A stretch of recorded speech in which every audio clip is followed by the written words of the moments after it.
High command ಕಟ್ಟುನಿಟ್ಟಾಗಿ ನಿರ್ಧಾರ ಹೇಳೋ ತನಕ ಈ ರಾಜ್ಯ ಕಾಂಗ್ರೆಸ್ ಕುರ್ಚಿ ಕದನ ನಿಲ್ಲು ಮಾತೇ ಇಲ್ಲ. ಮೊನ್ನೆಯಷ್ಟೇ ಖುದ್ದು ಸಿಎಂ ಸಿದ್ದರಾಮಯ್ಯ ಪುತ್ರ ಯತೀಂದ್ರ ಅವರೇ ಕದನ ವಿರಾಮವನ್ನು ಉಲ್ಲಂಘಿಸಿ ಅಧಿಕಾರ ಹಂಚಿಕೆ ಕುರಿತು ಮಾತನಾಡಿದ್ರು. ಇವತ್ತು ಕೂಡ ಮತ್ತೆ ಅದೇ ಮಾತನ್ನು ಅವರು ಪುನರುಚ್ಚಾರ ಮಾಡಿದ್ದಾರೆ. ಆ ಮೂಲಕ ಉರಿಯೋ ಬೆಂಕಿಗೆ ಮತ್ತೆ ತುಪ್ಪ ಸುರಿದಿದ್ದಾರೆ.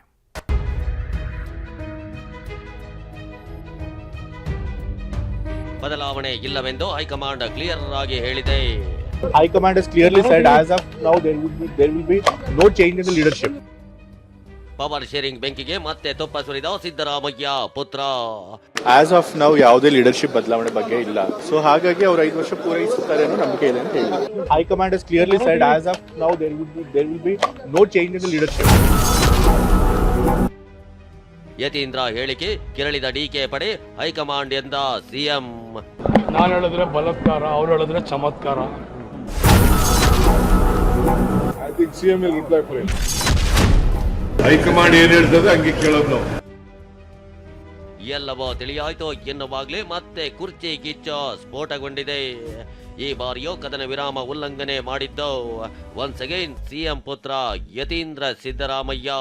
ಮೊನ್ನೆಯಷ್ಟೇ ಹೈಕಮಾಂಡ್ ಡಿಕೆ ಸಿಎಂ ಮಾಡಿ ಅನ್ನೋ ಮನವಿಯನ್ನ ಒಪ್ಪಿಲ್ಲ ಎಂದಿದ್ದ ಯತೀಂದ್ರ ಪವರ್ ಶೇರಿಂಗ್ ವಿಚಾರವಾಗಿ ಮಾತನಾಡಿದ್ದಾರೆ. There is no tussle for CM post right now. I have already told you. Now everything is clear. The High Command has clearly said as of now there will be no change in the leadership. Yathindra ಸಿಡಿಸಿರೋ bomb ಬಗ್ಗೆ ಪ್ರತಿಕ್ರಿಯಿಸಿದ DCM DK. ಇದಕ್ಕೆಲ್ಲ CM Siddaramaiah ಉತ್ತರ ಕೊಡ್ತಾರೆ ಅಂತ ಚೆಂಡನ್ನ CM ಅಂಗಳಕ್ಕೆ ಎಸೆದಿದ್ದಾರೆ. I think CM will reply for him. ಆದ್ರೆ ಸಿಎಂ ಸಿದ್ದರಾಮಯ್ಯ ಮಾತ್ರ ಎಲ್ಲವೂ ಹೈಕಮಾಂಡ್ ತೀರ್ಮಾನದಂತೆ ಅಂತ ಹೇಳೋ ಮೂಲಕ ಮತ್ತೆ ಚೆಂಡನ್ನ ದೆಹಲಿ ಅಂಗಳಕ್ಕೆ ಹಾಕಿದ್ದಾರೆ. ಹೈಕಮಾಂಡ್ ಏನ್ ಡಿಸಿಷನ್ ತಗತ್ತದೆ ಅದೇ ಅಂತಿಮ. ನಾವು ಮಾತಾಡಿದ್ರೆ ಬಲಾತ್ಕಾರ, ಅವರು ಮಾತಾಡಿದ್ರೆ ಚಮತ್ಕಾರ. ಯತೀಂದ್ರ ಹೇಳಿಕೆಗೆ ಡಿಕೆ ಆಪ್ತ ಶಾಸಕ ಇಕ್ಬಾಲ್ ಸಿಡಿಮಿಡಿ. ನಾಯಕತ್ವ ಬದಲಾವಣೆ ಇಲ್ಲ ಎಂದ ಯತೀಂದ್ರಗೆ ಶಾಸಕ ಇಕ್ಬಾಲ್ ಹುಸೇನ್ ತಿರುಗೇಟು ಕೊಟ್ಟಿದ್ದಾರೆ. ನಾವು ಮಾತಾಡಿದ್ರೆ ಬಲಾತ್ಕಾರ, ಅವರು ಮಾತಾಡಿದ್ರೆ ಚಮತ್ಕಾರನ ಅಂತ ಪ್ರಶ್ನಿಸಿರೋ ಇಕ್ಬಾಲ್ ಯಾರಿಗೋ ವರಿಷ್ಠರ ಸ್ಥಾನ ತುಂಬಲು ಅವಕಾಶವಿಲ್ಲ ಅಂತ ತಿಳಿದಿದ್ದಾರೆ. ಡಿಕೆ ಆಪ್ತ ಶಾಸಕ ಕುಣಿಗಲ್ ರಂಗನಾಥ್ ಅಂತೂ ಹೈಕಮಾಂಡ್ ಕೆಲಸ ಯತೀಂದ್ರ ಮಾಡೋದ್ ಬೇಡ ಅಂತ ಪರೋಕ್ಷವಾಗಿ ಟಾಂಗ್ ಕೊಟ್ಟಿದ್ದಾರೆ. ಯಾರೂ ವರಿಷ್ಠರ ಜಾಗನ ಭರ್ತಿ ಮಾಡೋಕ್ಕೆ ತುಂಬಲಿಕ್ಕೆ ಅವಕಾಶ ಇಲ್ಲ. ನಾನು ಹೇಳಿದ್ರೆ ಬಲಾತ್ಕಾರ, ಅವ್ರು ಹೇಳಿದ್ರೆ ಚಮತ್ಕಾರ. ಅದನ್ನ ಅವ್ರು ತಿಳ್ಕೊಳ್ಬೇಕು. ಯಾವ ಸಂದರ್ಭದಲ್ಲಿ ಏನು ಮಾತಾಡಬೇಕು, ಯಾವ ರೀತಿ ನಮ್ಮ ಸ್ಥಾನಗಳನ್ನು ನಾವು ಅರಿತ್ಕೋಬೇಕಂತೇಳಿ ಅವ್ರಿಗೆ ತಿಳುವಳಿಕೆ ಇರಬೇಕು. ನಮ್ಮ ಕರ್ತವ್ಯ, ನಮ್ಮ ಜವಾಬ್ದಾರಿ, ನಮ್ಮ ಇತಿಮಿತಿಲಿ ಇರಬೇಕಾದಂಥದ್ದು ನಮ್ಮೆಲ್ಲರ ಕರ್ತವ್ಯ. ನಾವು ಅದನ್ನ ಮೀರಿ ಹೈಕಮಾಂಡ್ ಅವರ ಜವಾಬ್ದಾರಿಗಳು ನಾವು ತೆಗೆದುಕೊಳಕ್ಕಾಗೋದಿಲ್ಲ.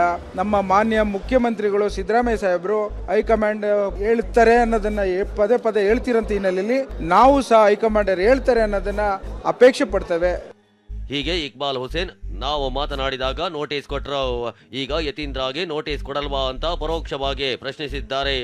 ಇದಕ್ಕೆ ಪ್ರತಿಕ್ರಿಯೆ ನೀಡಿರುವ ಸಚಿವ ಸತೀಶ್ ಜಾರಕಿಹೊಳಿ ಸಮಾಧಾನಕ್ಕೆ ಬೇಕಂದ್ರೆ ನೋಟಿಸ್ ಕೊಡಿಸೋಣ ಎಂದಿದ್ದಾರೆ. ಹೇಳಿದಾರೆ, ಅವ್ರ ಕಡೆ ಹೇಳಿದಾರೆ. ಎಲ್ಲರೂ ನೋಟಿಸ್ ಕೊಡ್ಲಿಕ್ಕೆ ಆಗೋಲ್ಲ. ಎಲ್ಲದು ಅದನ್ನ ನೋಟಿಸ್ ಕೊಡೋದ್ರಿಂದ ಏನು ಪರಿಹಾರ ಆಗೋಲ್ಲ. ಏನು ಮಾಡೋದು? ನೋಟಿಸ್ ಕೊಟ್ಟು ಅಲ್ಲ, ನೋಟಿಸಿಂದ ಸಮಾಧಾನ ಕೊಡ್ಬೋದು. ಸಮಾಧಾನ ಪೂರ್ತಿ ಕೊಡ್ಬೇಕಾದ್ರೆ ಕೊಡ್ಬೋದು. ಏನು ಈಗ ಅವ್ರಿಗೆ ನೋಟಿಸ್ ಕೊಟ್ಟಿದ್ದು ಏನಾಯ್ತು? ಅವ್ರಿಗೆ ರಿಸಲ್ಟ್ ಏನಿಲ್ಲ. ನಾಯಕತ್ವ ಬದಲಾವಣೆ ಫೈಟ್ ನಡುವೆ ಸಚಿವ ಜಮೀರ್ ಅಹಮದ್ ಮತ್ತೊಂದು ಬಾಂಬ್ ಸಿಡಿಸಿದ್ದಾರೆ. ಬೆಳಗಾವಿಯಲ್ಲಿ ಮಾತನಾಡಿದ ಜಮೀರ್, ಸಿಎಂ ಬದಲಾಯಿಸೋ ಗಟ್ಸ್ ಯಾರಿಗಾದ್ರೂ ಇದೆಯಾ ಅಂತ ಖಾರವಾಗಿ ಪ್ರಶ್ನಿಸಿದ್ದಾರೆ. ಇನ್ನು ಸಚಿವ ಸತೀಶ್ ಜಾರಕಿಹೊಳಿ ಸಿದ್ದರಾಮಯ್ಯ ಸ್ಥಾನದಲ್ಲಿ ಬೇರೆಯವರು ಬರೋಕೆ ಅವಕಾಶ ಇಲ್ಲ ಎಂದಿದ್ದಾರೆ. ಈಗ ಚರ್ಚೆ ಯಾವಾಗ ಆಗ್ಬೇಕು ಹೇಳಿ? ಆ ಕುರ್ಚಿ ಖಾಲಿ ಇದ್ರೆ ತನಕ ಚರ್ಚೆ ಆಗ್ಬೇಕು. ನೀವು ಕೂರ್ಬೇಕಾ, ಯಾರು ಕೂರ್ಬೇಕು, ಮತ್ತೊಂದು ಕೂರ್ಬೇಕು. ಈಗ ಆ ಕುರ್ಚಿ ಖಾಲಿ ಇಲ್ಲ, ಕೇಳಿಲ್ಲ. ಅದೆಲ್ಲ ಹೂವಾಪುವ ಸುದ್ದಿಗಳದು. ಈಗ ಆ ತೀರ್ಮಾನ ಬದಲಾವಣೆ ಮಾಡಕ್ಕೆ ನಾವು ಮಾಡಕ್ ಸಾಧ್ಯನಾ? ಇಲ್ಲ, ಒಂದ್ ನಿಮಿಷ. ಯಾರ್ಕನ ಗಡ್ಸಿದ್ಯಾ ಮಾನ್ಯ ಮುಖ್ಯಮಂತ್ರಿಗೆ ಬದಲಾವಣೆ ಮಾಡಕ್ಕೆ? ನಮ್ಮ ಪಕ್ಷ ಹೈಕಮಾಂಡ್ ಮಾತ್ರ ಗಡ್ಸಿರೋದು. ಅವ್ರು ಬದಲಾವಣೆ ಮಾಡಿ ಬೇರೆ ಯಾರಿಂದನೂ ಸಾಧ್ಯ ಇಲ್ಲ. ಹೈಕಮಾಂಡ್ ಇಂದಾನೆ ಸಾಧ್ಯ. ಇದು ಸುಮಾರು 1 ವರ್ಷದಿಂದ ನಡೀತಾನೆ ಇದೆ. ಇಳಿದು ಏರೋದು ನಡೀತಾನೆ ಇದೆ. ಅಂದ ತಕ್ಷಣ ಸಿದ್ದರಾಮಯ್ಯ ಜಾಗದಾಗ ಬೇರೆಯವ್ರು ಬರ್ಲಿಕ್ಕೆ ಅವಕಾಶ ಇಲ್ಲ. ಸೊ ಅದನ್ನ ಕಾಯಬೇಕು. ಸಂದರ್ಭ, ಸನ್ನಿವೇಶ ಕಾಯೋಣ. ಈ ಸದ್ಯ ಅಂತ ಯಾವ್ದು ಸನ್ನಿವೇಶ ನಮ್ಮ ಪಕ್ಷದ ಮುಂದಾಗಲಿ ನಮ್ಮ ಮುಂದೆ ಇಲ್ಲ. ನೋಡೋಣ. ಈಗ ಮಾಡಿದ್ದೆ ಅವ್ರಿಗೆ ಹಂಗೆ ತಿಳಿದ್ರಿ. ಮತ್ತೆ ಯಾರು ಹೇಳಿಲ್ಲ ನಮ್ಗೆ. ಅರ್ಧ ಅಂತ ಯಾರು ಹೇಳಿಲ್ಲ. ಅರ್ಧನೂ ಹೇಳಿಲ್ಲ, ಪೂರ್ತಿನೂ ಹೇಳಿಲ್ಲ. ಪುತ್ರನಿಗೆ ಸಿದ್ದರಾಮಯ್ಯ ಪುಲಾವ್, ಸರ್ಕಿಟ್ ಹೌಸ್ನಲ್ಲಿ ಮಾತುಕತೆ. ತಮ್ಮ ಪುತ್ರ ಆಡಿದ ಮಾತು ದೊಡ್ಡ ಸದ್ದು ಮಾಡ್ತಿದ್ದಂತೆಯೇ ಸಿಎಂ ಅಲರ್ಟ್ ಆಗಿದ್ದಾರೆ. ಬೆಳಗಾವಿಯ ಸರ್ಕಿಟ್ ಹೌಸ್ಗೆ ಪುತ್ರ ಯತೀಂದ್ರರನ್ನ ಕರೆದು ಸಿದ್ದರಾಮಯ್ಯ ಮಾತುಕತೆ ನಡೆಸಿದ್ದಾರೆ. ಸುಮಾರು 1 ಗಂಟೆಗಳ ಕಾಲ ಚರ್ಚೆ ಬಳಿಕ ಇಬ್ಬರು ಸುವರ್ಣಸೌಧಕ್ಕೆ ತೆರಳಿದ್ರು. ಈ ವೇಳೆಯೂ ಸಿಎಂ ಸಿದ್ದರಾಮಯ್ಯ ನಾನು ಹೈಕಮಾಂಡ್ ಹೇಳಿದಂತೆಯೇ ಕೇಳೋದು ಅಂದ್ರು. ಹೈಕಮಾಂಡ್ ಹೈಕಮಾಂಡ್ ಏನ್ ಹೇಳ್ತದೆ ಹಂಗೆ ಕೇಳೋದು ನಾವು. ಸಿಎಂ ಪುಲಾವ್ಗೂ ಮುನ್ನ ಪ್ರತಿಕ್ರಿಯೆ ನೀಡಿದ ಯತೀಂದ್ರ ಸಿದ್ದರಾಮಯ್ಯ ತಮ್ಮ ಹೇಳಿಕೆಯನ್ನ ಸಮರ್ಥಿಸಿಕೊಂಡಿದ್ದಾರೆ. ನಾನು ಏನ್ ಹೇಳಬೇಕೋ ಎಲ್ಲವನ್ನ ಹೇಳಿದ್ದೇನೆ ಅಂತ ತೆರಳಿದ್ರು. ಈಗಾಗಲೇ ಹೇಳಿದೀನಿ, ಯಾರೇ ಹೇಳಿದ್ರು ಪ್ರತಿಕ್ರಿಯೆ ಕೊಡಲ್ಲ ಅಂತ. ನಾನು ಏನ್ ಹೇಳ್ಬೇಕು ಎಲ್ಲ ಹೇಳೋದು. ಸರಿ ಹೇಳ್ಬೋದು, ಅದನ್ನೇ ಮತ್ತೆ ಮತ್ತೆ ಹೇಳಕ್ಕಾಗುತ್ತೆ. ನಾನು ಹೇಳಿಕೆ ಮೇಲೆ ಎಲ್ಲರೂ ಪ್ರತಿಕ್ರಿಯೆ ಮಾಡ್ತಿರ್ತಾರೋ, ಎಲ್ರಿಗೂ ನಾವು ಉತ್ತರ ಕೊಡಕ್ಕಾಗೋದಿಲ್ಲ ಬಿಡಿ. ನಾ ಏನ್ ಹೇಳ್ಬೇಕಾಗಿತ್ತು ಒಂದ್ಸಲಿ ಹೇಳಿ ಮುಗಿಸಾಗಿದೆ, ಅದ್ರ ಮೇಲೆ ಮತ್ತೆ ಇನ್ನೇನು ಹೇಳೋದಿಲ್ಲ. ಇದೆಲ್ಲದರ ಮಧ್ಯೆ ಅಧಿವೇಶನ ಮುಗಿದ ತಕ್ಷಣ ಡಿಕೆ ಮತ್ತೆ ದೆಹಲಿಗೆ ಪ್ರಯಾಣ ಬೆಳೆಸಲಿದ್ದಾರೆ.